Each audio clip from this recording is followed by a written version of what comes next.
Assalamualaikum warahmatullahi wabarakatuh. Kita berjumpa lagi dalam penyelesaian cara mudah membuat tabel distribusi frekuensi. Data dalam bentuk tabel distribusi frekuensi KD 3.2 menentukan dan menganalisis ukuran pemusatan dan penyebaran data yang disajikan dalam bentuk tabel distribusi frekuensi dan histogram. KD 4.2 menyelesaikan masalah yang berkaitan dengan penyajian data hasil pengukuran dan pencacahan dalam tabel distribusi frekuensi dan histogram. Menyajikan data yang datanya cukup besar atau N lebih dari 20 ke bentuk tabel distribusi frekuensi. Langkah-langkah untuk menyajikan data ke tabel distribusi frekuensi adalah sebagai berikut. Langkah 1. Tentukan jangkauan data, yaitu data terbesar dikurangi data terkecil, atau J sama dengan X maksimal dikurangi X minimal.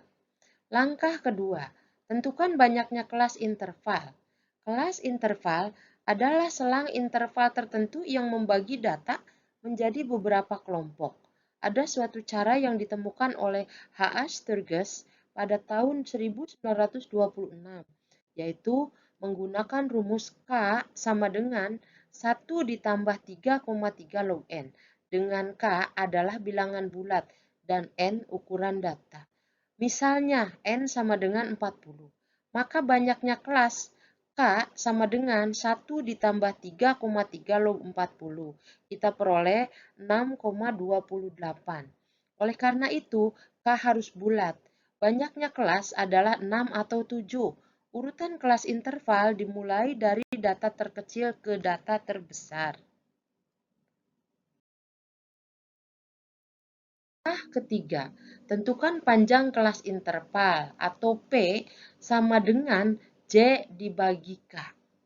Langkah 4, tentukan batas kelas interval atau batas bawah dan batas atas.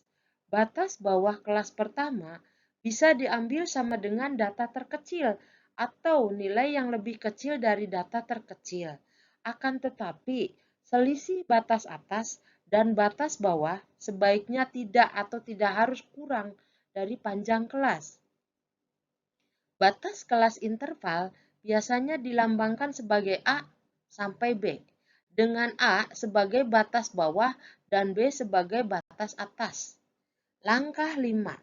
Tentukan frekuensi dari masing-masing kelas. Caranya dengan menggunakan turus atau tali.